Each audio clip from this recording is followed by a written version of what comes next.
Welcome to US Golf TV and VLS Golf. I'm PGA teaching professional Todd Coleman. Tonight, we're talking about 5 tips, 5 of my all-time best tips for my golfers over 50. You're not old, I'm in your group. We are what we call experienced. Now, these are 5 things that I have noticed over my 30 plus years of coaching and really over the last decade where we've put a lot of focus on older golfers who love the game but maybe don't move like we used to move.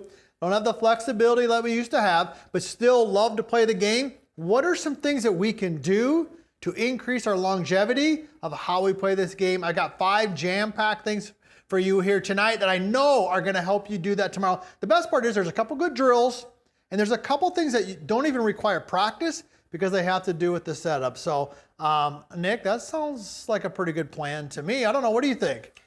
I think it sounds like a great plan. In fact, we've got people already chiming in where they're watching from. We've got a question already, so I think that they're ready to go as well.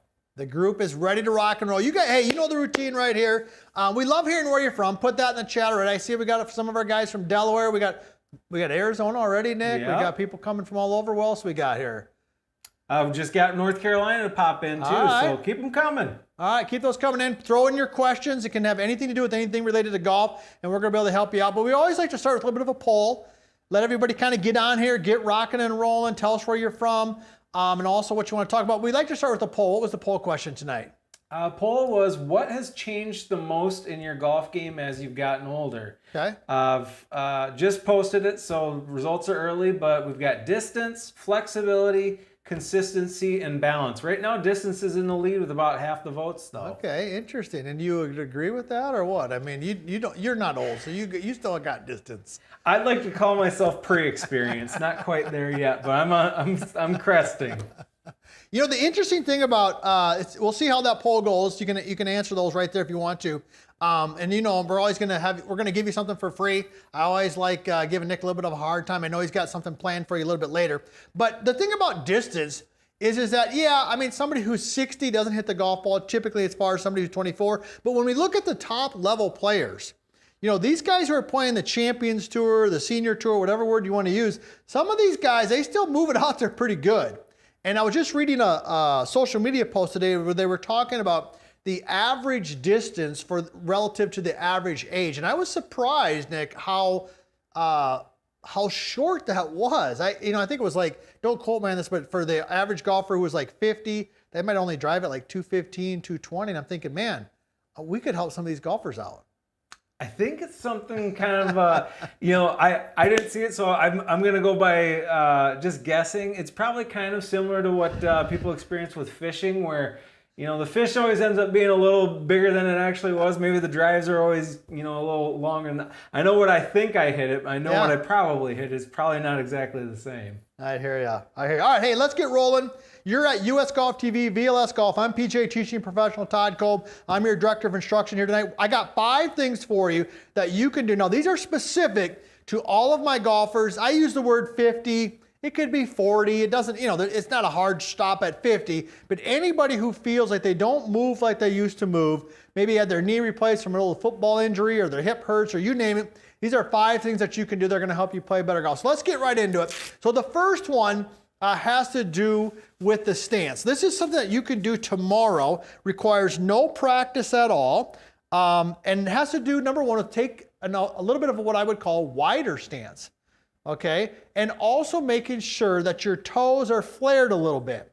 All right, so when I talk about a wider stance, generally what we're looking for, guys and gals, is that from the inside of my heels, I want that to be roughly about shoulder width apart. Now that's a general guideline. And one of the things that I'm a big believer in is that there isn't a one thing for every golfer. We're all built a little bit different. We all move a little bit different. So these are what we call generalities. They're directionally correct. So I want your stance width to be about the same width as your shoulders. Now, why is that important? Well, because as we progress through life, generally speaking, our balance doesn't necessarily get better. I don't know when it peaks out. I mean, for me, I don't know, probably peaked out around 18 or 20, and then it seemed like it started going the other way. But your balance, if you don't feel like you're in good balance and that you're secure in connecting with the ground, you're not going to be able to swing the club as fast as you want to. Now the other part is you got to make sure you take your toes and you flare your toes. So what I mean by that, notice my toes right here, all right? I want you to take your toes and just point them out. So your heels come in, your toes come out. Now what that does for you is that it makes it easier for you to rotate and turn your hips. And we're going to talk a little bit later here today about the hip movement. But the first thing that I do, anytime I have an experienced golfer who has a narrow stance and their toes are straight ahead, I tell them to widen out and I tell them to flare their toes a little bit because that allows them to rotate and to turn. And if we can rotate and turn, and we can stay balanced, we have a much better chance of making a good golf swing. So that's where I wanted to start. Simple, easy, something that you can do tomorrow that literally requires zero practice. You could do it right now as you're standing up here and you're watching us, and I know will definitely help you out. So I don't know, Nick, what do you think about that? It's a pretty good start? I think it's a perfect start. In fact, I got a good question that. All right, let's give me a question. Yeah, so let's go. One, perfect timing. And I've seen this a couple times on videos that we've done in the past. This is from Mitch in Arizona. As I've gotten older, I've noticed my balance getting worse. Should I keep widening my stance or can I get too wide? Ah, good question. Okay, so let's talk a little bit about that because the short answer is yes, the stance can be too wide. So here's, how do you know if your stance is too wide? Well, if you're not capable or have the ability to get your weight into your front side, into your lead foot. So as a right-handed golfer, if I cannot get my weight into my left foot, my stance could be too wide. As an extreme example, right? If I was like this, okay, it'd be difficult for me to get forward. So you want your stance wide enough, but not too wide that you're not able to shift your weight forward. But here's the point that's the key point. That is flaring of the toes. Okay, because flaring of the toes, moving your toes out like this, number one is improves your rotation, which we talked about, right? Okay, improves your rotation, but also it just gives you a better sense of stability. If you just stand there on your own, if you stand here with if your toes straight ahead, it feels more wobbly than if you don't even widen your stance, but you flare your toes out. The base of that is better. So number one, yes, you can get your stance too wide. Get it wide, but not too wide that you can't get your front foot. And if you still feel like you're a little bit out of balance, flare those toes just a little bit. So hey, Nick, let's do one more question. I got a great list I got to get to here. I want to start talking about the trail leg, but let's get into another question because we got a bunch of people jumping on tonight asking some good questions. Yeah, we got some good questions coming in. This one comes from Ed in Wisconsin. If you guys have any questions, put them in the chat. We're going to be continuing to answer them as we go. So Ed from Wisconsin said, how much should I flare my toes at setup, and should both feet be flared the same amount? Oh, this is why I love our audience here at VLS Golf. These guys and gals are detail oriented. Yeah, so generally this is a guideline. This is a guideline, it's not exact. I like to flare the toes at about 25 degrees, 30 degrees a little bit, okay? I like to flare both of them. Okay, there are some coaches who would teach where the trail foot, which for me would be my right foot, to flare it, but not as much as the lead foot. Okay, and if we look at like some old pictures of maybe like a Ben Hogan, all right, they had a pretty square trail foot. Now, that's okay as long as you still got good range of motion and your balance is good. All right, so how I would answer that is say generally about 25 to 30 degrees. I would typically do it with both feet, because I just think it helps us out altogether. All right, so let's talk about number two. The second thing that I tell almost all of my experienced golfers to do is to release the trail leg flex, the flex in the trail leg. So let's go ahead and focus in on that a little bit. So here we are. When we're set up, all right, in our address position, we've certainly got some bend in the knee, right? How much bend? It varies. Let's just say it has 30 degrees of bend for sake of discussion, right? There's a bend here of 30 degrees. When you get to the top of your backswing, my friends, I want the flex in that trail knee to be maybe, let's just say 15. Okay, that's not an example. You get the idea, right? 30, 15, 30, 15. Now, why is that important? Why does that help experienced golfers? A couple things. Number one is when the trail knee releases its flex, it allows you to turn your hips more. And when you turn your hips more, you can turn your shoulders more and you can make a longer backswing. And one of the biggest reasons older golfers struggle with contact is that their backswing gets too short. Okay, when your backswing gets really short and restricted, you have no length, no time no energy to get the club moving as fast as you want. So let me go ahead and hit a shot right here. All right, so what I'm going to do is I'm going to start with 30 degrees of knee flex. I'm going to swing it a little bit slower, so hopefully you can see this. I'm going to let it release, hopefully to about 15 degrees. Okay, oh geez, Craig, I hope you got that one because, oh, look at that, huh? Pretty straight there, right, Hanson? That wasn't too bad, huh? I thought we were going to see a little bit of chalk dust fly. All right, because these guys saw me earlier. I had the hooks going big time, so I had to point that one out there. So what you saw there, I hope, is just a little bit of change in knee flex. Now, here's the second part. When you change that knee flex, yes, it allows you to turn your hips. But here's the other thing, and we're going to talk about this a little bit later. It improves your pivot.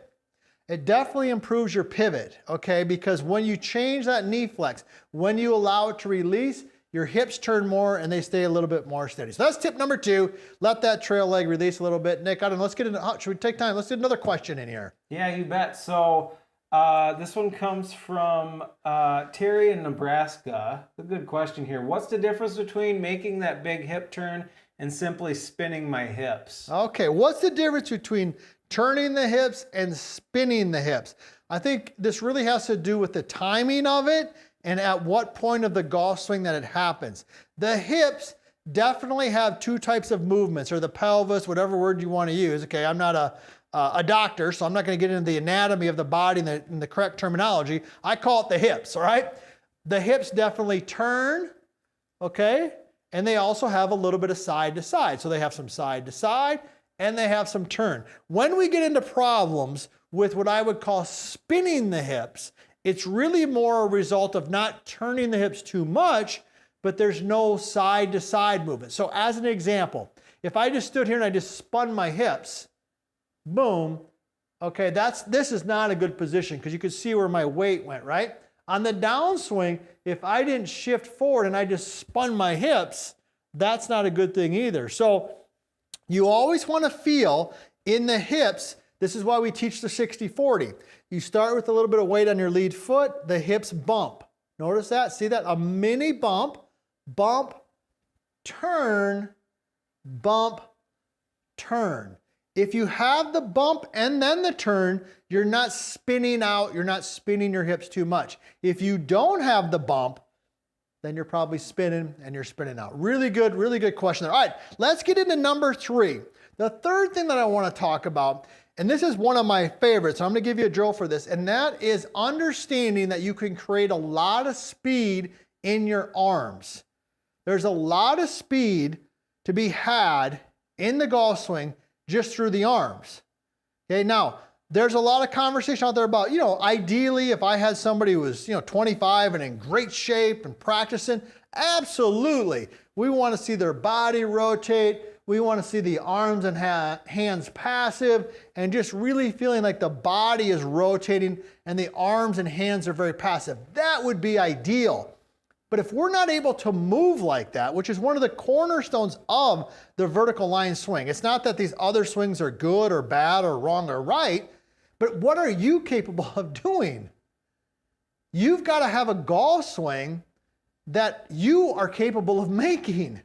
If you're trying to make a golf swing based on a picture in a book or in a magazine of a world-class player, and you're not the same person as that, you're not in that physical fitness shape, you're chasing your tail, all right? And so that's why we developed the vertical line swing system. And one of the cornerstones is the ability to swing the arms. So if I just stood right here, so that shot right there, okay, 113 ball speed, 180, well, I hit that pretty far. Jeez Louise, I don't know. Look, these guys are looking at me like, I don't know if that read right. 184 yards roughly. But I'm just gonna make a golf swing now, my friends, with my feet together. And I'm just gonna let my arms swing. I'm gonna try to, I'm gonna turn a little bit, but I'm just gonna swing my arms here. I hooked to that one, obviously, got it turned over because I really wanted to get my arms going. But let's see how far that one goes, just as an example, relative to the full swing that I made earlier. 186 yards, roll out right there. Yeah, that one went just as far, if not farther, because it turned over, right? The point of that is that there's a lot of speed in your arms. So even if you don't feel like you can twist and turn your body like you used to, go to the range, put your feet together, okay, and just make some swings And you'll be amazed at how far you can hit the golf ball without even turning or rotating your body. So that's tip number 3. Use the arms to create some club head speed. I think can definitely help you out. So all right, Nick, what do we got? Let's get a couple more questions. For those of you who are just getting here, hey, you're with US Golf TV, you know that. VLS Golf, we're answering questions tonight, and we're talking about the things that you can do, 5 specific things that you can do as an experienced older golfer. Yeah, so this one comes from Mike in upstate New York. He says, as an experienced golfer, we love our experienced golfers, as an experienced golfer with lower back issues, I've been shifting my weight to the front leg on the downswing, but my upper body is hanging back, causing lower back pain. Any suggestions there for Mike? Wow. Yeah, okay, number 1, this is a tough one. I feel for you. I feel for you, my friend. And obviously I can't see your golf swing right now, but I can pretty much picture what's happening there. You feel like your weight, okay, correct me if I'm missing here, let me know in the chat. Say, yeah, you're right, Todd, that's what it looks like. Or if I'm off, let me know, okay? All right, but you got this backswing, but you're going forward with your weight, but your upper body's staying back. And when you do that, that can definitely put a lot of strain, okay, in the lower back. All right, so what can you do to help with that? A couple things. Number 1 is just make practice swings where you feel like when you finish your swing, your chest is more over your foot, your lead foot. Okay, now you might be thinking, well, how do I do that? Right? How do I do that? Well, number 1 is just literally thinking about it or saying it to yourself, buttons or chest over my lead foot, just without making a full swing, without hitting a golf ball, just to subconsciously get a sense of what you're doing there can really help. Okay? The other thing that you can do, and this is really a fix for a lot of problems in the golf swing, is our right-left drill. We talk about this almost every one of our sessions in every one of our lessons. And that right-left drill, for those of you who've never seen it, all right, it's just simple this. When I swing the club to the right, I say right. When I swing it to the left, I say left. So it's right, left, right, left, right, left. Now, what happens is that when the club is in continuous motion, your body starts to synchronize and work together. It would be very difficult and feel really uncomfortable to go right, left, right. You wouldn't just naturally do that when the club is in continuous motion. So, number 1, just simply do the motion without making a full swing to remind your body how to move. Then get into the right-left drill where you're moving with the golf club, and then go ahead and step up and make a swing. And I think you'll probably find you're in a pretty good spot right there. So Nick, let's get into one more question. I got 2 other really good things. One of them has to do with boxing.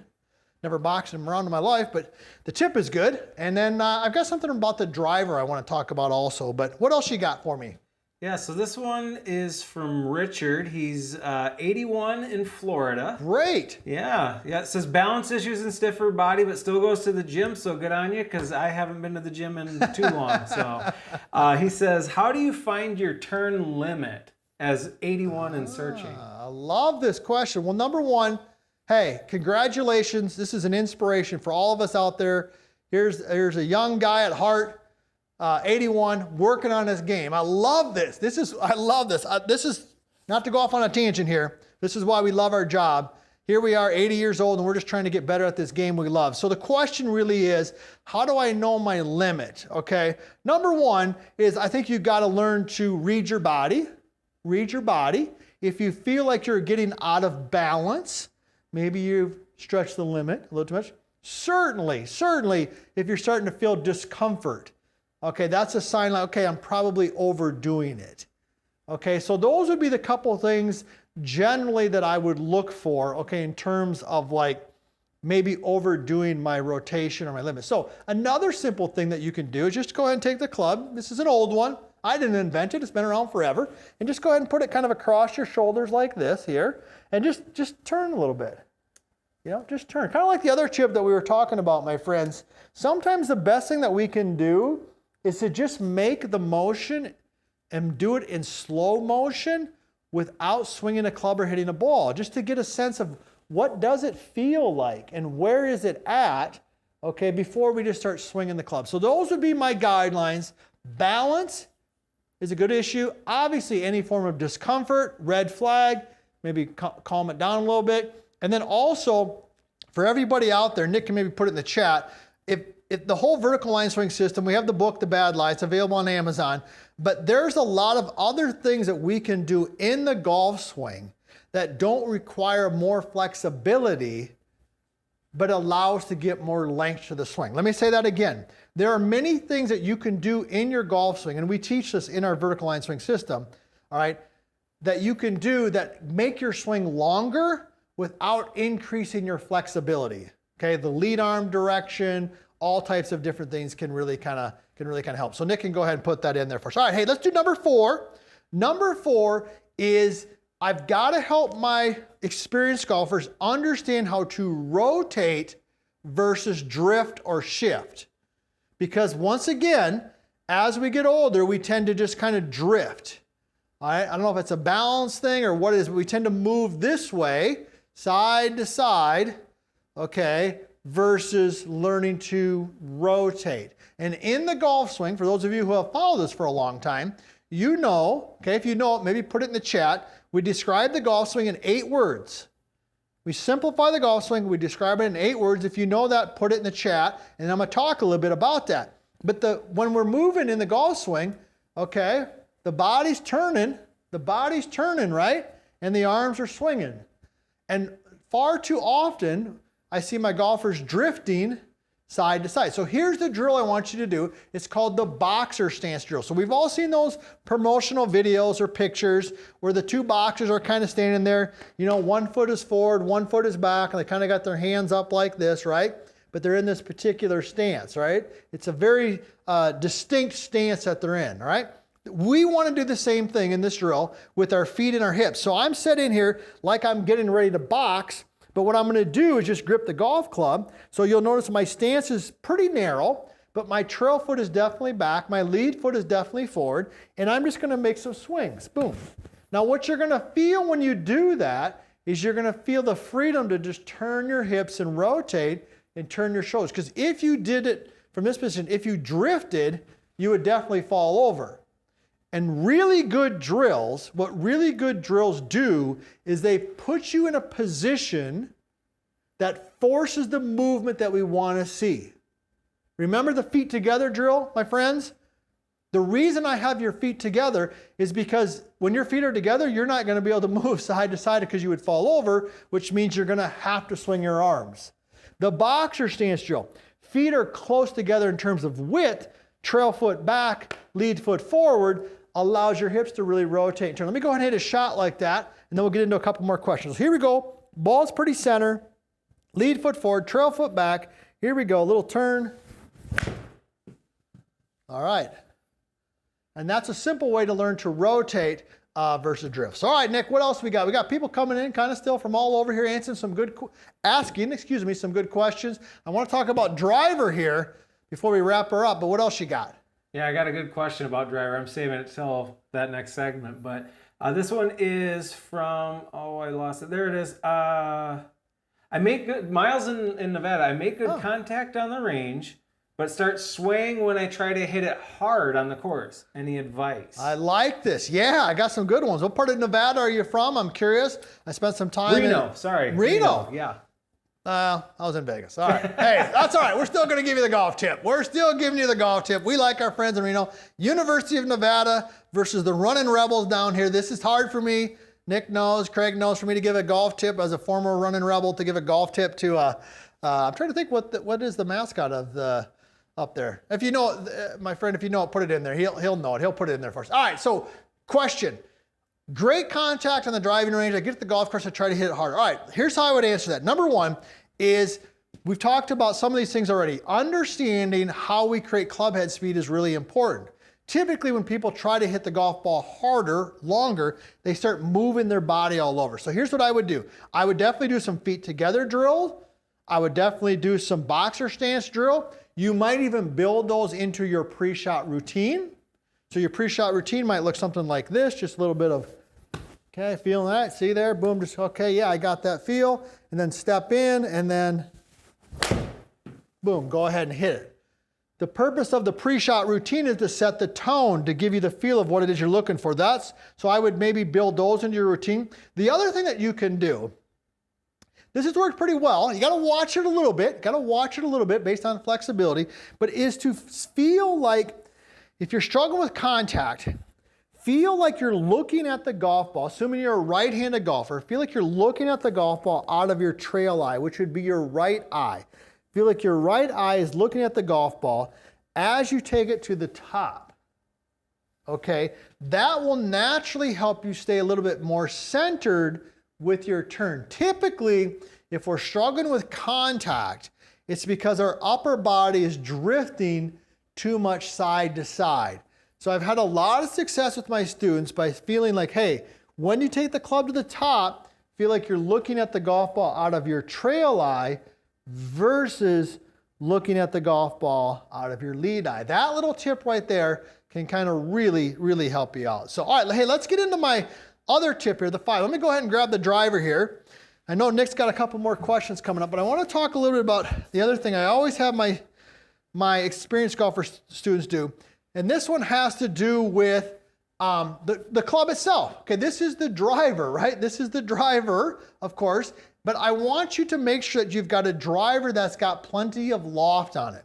One of the things that I believe golfers don't understand is that distance, okay, is a byproduct obviously of club head speed and center of contact. Those are by far the two biggest factors in the equation of how far the golf ball goes. However, the loft on your driver should match the speed of your swing. So when you look at somebody like a Bryson DeChambeau or somebody who's just, they're swinging the club 120, 125 miles an hour, they've got the speed to take a low lofted driver and still launch that thing in the air. But if we don't have much club head speed, I'm going to go ahead and hit a shot here. I'm going to go a little off script, guys. I know this makes you nervous, but you know what? I kind of like to keep Craig and Nick nervous. That's kind of fun for me because they're, these guys are pretty buttoned up. I like to keep them a little nervous. So if I've got this teed up, I've got the MaxVert 2. This has got 10.5 degrees of loft on it, which I think is probably the minimum loft you should have if you're not hitting your drive. If you're not hitting your driver over 230, 240, you need more loft on it. So let me go ahead and make a swing. I got this thing teed up real high, and I'm going to try to swing it pretty slow, and we're going to see what happens here. So here we go. A little bit of a fade. I hit a little bit off the heel, but we're going to take a look at that and just kind of see what was the launch on that, how far did it carry, all right, and then we're going to pick up another one. So that ball speed was around 99 miles an hour. But here's what I really want you looking at. I'm going to throw Craig for a little bit of a loop here. This peak height right here, 33 feet. That is the height that the golf ball got to. That was the peak height that it got to, which means it only carried about 162 yards. Okay? Carried 140 yards, rolled out to 162 yards. All right? So if I take the same club. Now I'm going to pick up the speed just a little bit. So obviously it's going to go longer, but what we're going to look at really here is the carry distance. So here we go. I'm going to pick up the speed. That ball speed was 99. All right, now I didn't swing that one a ton faster. I hooked it and turned it over a little bit. But let's take a look and see what that one looks like here from a standpoint of how high it got in the air. Okay, 61 feet on that. Total distance 207. Carry 199. Now, granted, the ball speed was more. So the point there is that you've got to have enough speed to justify the loft on your driver. Okay, so that speed, I picked it up a little bit, 10.5 degrees, obviously way more carry, therefore way more distance. If I would have made that same swing, the first swing with maybe like 12 or 13 degrees of loft, I wouldn't have gotten 207 yards, but I guarantee I would have got maybe another 10 or 15.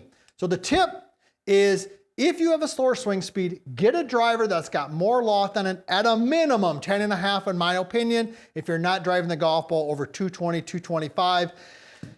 Nick, how was my math on that? I was not a math major. I went to UNLV. I was not a math major. How did I do?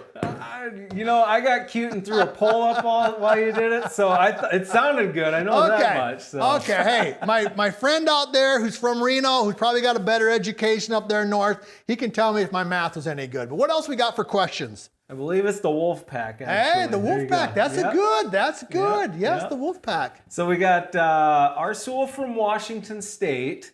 He asks, how can I get more club head speed for my driver? Okay, all right, let's get into that a little bit. All right, so let's keep this driver out here. Let me go ahead and grab the tee, Craig. I'm gonna hopefully stay on frame for you here. All right, so what we're gonna do is, let's talk about this. How do we get more club head speed? How do we get more club head speed with the driver? So a couple things that you can do. Here's the first thing that I would do. Number one is that making a longer golf swing is gonna help do that. All the things we've talked about here tonight can help increase length of swing. The longer the swing is, all things being equal, the longer the golf ball is going to travel. It's one of the core concepts of the vertical line swing, okay? Now, from an application standpoint, here's a simple thing that you can do. Take your regular setup, and in your practice swing, I want you to just put the club out in front of you like this. So I've just taken the club head, and I put it out here in front of me maybe 4 or 5 feet. Pause, and then from here, just swing it back, and swing it through. Now, I want you to make sure that the club head is elevated and in front. Now, what happens is when the club head is elevated and in front, you get momentum here. So the golf swing, if it starts here, is a certain length. If I take the club head and move it out here, well, the golf swing just got 3 or 4 feet longer, which means my backswing is 3 or 4 feet longer, i.e. more time to create some club head speed. So that's a simple way that I would help you increase club head speed. Make a couple practice swings with the club head out in front, swing it back, swing it through, and I guarantee that club head speed is gonna pick up a little bit. So Nick, we're gonna answer another question here, but before we do that, you better have something free to give everybody. They're stuck around, they listen to all our bad jokes, they hopefully got a few good golf tips. Let's give them something. What do you got? Yeah, so we just released our Ultimate Guide to Irons a couple weeks ago, so I'm putting in the free PDF for that. Got some great tips, some golden nuggets, really good cheat sheet. You can print it off, download it, whatever you want, bring it to the course. It's been really helpful for some people. We've got some good feedback from it. So putting that in there, I'll put that in there one more time. Yeah, I like that because we have. I just got a message before we went live here from one of our students in our VLS coaching program. 75. 5 birdies. This guy is definitely in the experienced group. Had a bad back. Just sent us a note. Said, hey, this is the best golf I've ever played in my entire life. Made my day. But let's answer one more question here, Nick, before I think we maybe kind of wrap her up. We got anything else we want to talk about? I got one more question. This one comes from Eugene. TBD on where he's from. I don't see that. But he's also 80. Okay. We got some experienced golfers here today. To create club head speed, should I be speeding up my hips, my arms, or both? Oh, this is good. I tell you what, we have an educated group here. Look, Craig is just laughing. We have got an educated group here. I love this. I love this. Guys are 80 years old. They're asking these questions about how do we create more club head speed. All right, so here's what I would say. Ideally, we want to get them all moving a little faster. I think the quickest way and the easiest win, the lowest hanging fruit, shall we call it, would be in the arms. So that drill where your feet are together is really a good one. I would also say this. We did a live session a couple weeks ago with our good buddy John Novosol from Tour Temple. Great guy. We talked a lot. This is why hopefully you got to get on our list here so you get into these live sessions because we bring in great guests from all over the world. But we talked a lot about creating club head speed. And one of the aha moments that he brought forward for everybody who was there is that in order to create more club head speed, one of the best things that you can do is start your backswing faster. Okay, if you're 80 years old, I guarantee you went through a time frame, because I know I did, I'm 56, where what we taught was to start your swing low and slow. That was the predominant thought process when we taught the golf swing. Unfortunately, that probably wasn't very good advice. So what I would tell you is, let's get that club moving, right? So when you start your swing, get that club moving quick, get it moving quick early. This is precisely why putting the club in front like this is a great drill to get it going. So number one, lowest hanging fruit is going to be an arm speed. feet together. Number 2, don't be afraid to get the club swinging fast early. If you want to practice that or feel that, go ahead and put the club out front, and that can definitely help you do that. So, hey, we talked about 5 different things here about ways that we can improve our golf game as we become older, experienced golfers. So let's get the toes a little bit wider, flare them out a little bit. That can really help you with balance. Literally requires 0 practice. That trail leg, you gotta let that trail leg release a little bit. If you keep it locked, I mean, it's not that you can't make a good golf swing, but gosh, I just feel like it makes it, in my years of coaching, makes it a lot more difficult. Let that trail leg release a little bit. Use the arms. Get the arms moving. There's a lot of speed in the arms, okay? And also learn to rotate. That boxer stance drill, learn to rotate versus drift is a great one for us. And also with your driver, it's better to have too much loft on your driver than too little loft. I guarantee I've hardly ever seen somebody who has too much loft on their driver. I've seen a lot with not enough, and when we get the right loft without changing their swing, they definitely get more distance. So hey, I hope you found this helpful tonight. Remember, be sure to follow us on VLS Golf. We're all over different channels, Instagram, TikTok, X, you name it. Obviously our YouTube channel, which is here right now. And we do these live sessions periodically, and we love hearing from you. And always remember that in order to play great golf, you do not, my friends, have to swing like a tour pro.